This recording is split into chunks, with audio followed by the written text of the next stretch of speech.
Let's talk Tanya for the 12th of Teves.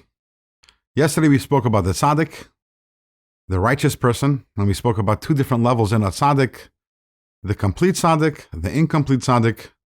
And as we said yesterday, the complete tzaddik is the one who transforms their animal soul to holiness. The incomplete tzaddik merely, actually maybe the word merely is not the best word to use over here because it's a very great accomplishment, but the incomplete tzaddik has managed to strengthen their godly soul to the point that it overwhelms and overpowers the animal soul.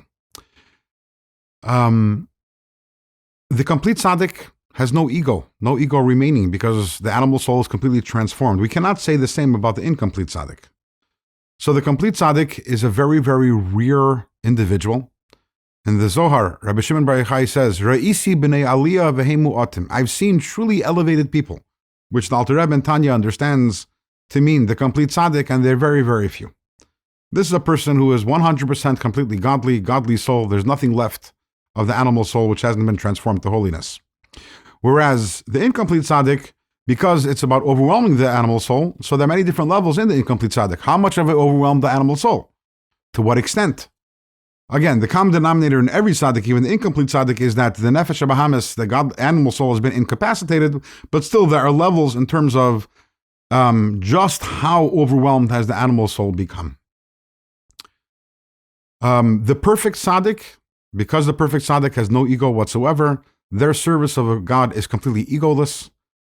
The Alter Rebbe quotes the words of the Zohar, which says it's like a child who does work on behalf of his or her parents with zero thought of ego or self involved in it. In fact, such a child would even be willing to give up his or her life for their parent. And that is the complete tzaddik, a completely selfless and egoless service of God.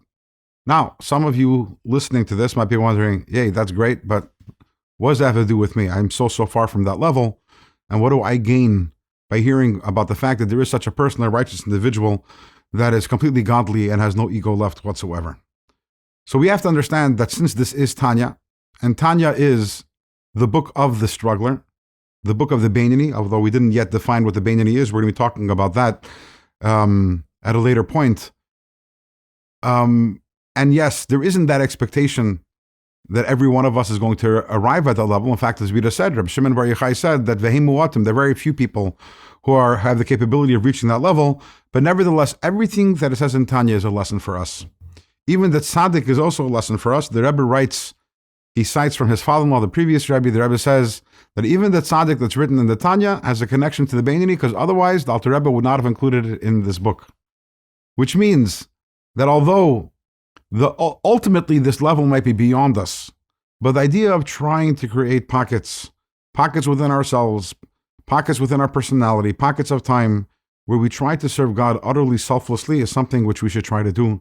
And that is the lesson we learn from the tzaddik. The lesson of serving God, not for any ulterior motive, not for any purpose, not even because we want to become close to God or we want to be holy or spiritual people, but simply because God is our Father and this is what we are doing for Him. That is the lesson that we learn from the tzaddik.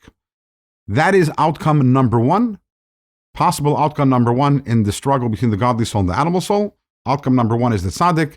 And tomorrow's Tanya, we will be talking about the second possible outcome in the battle between the godly soul and the animal soul.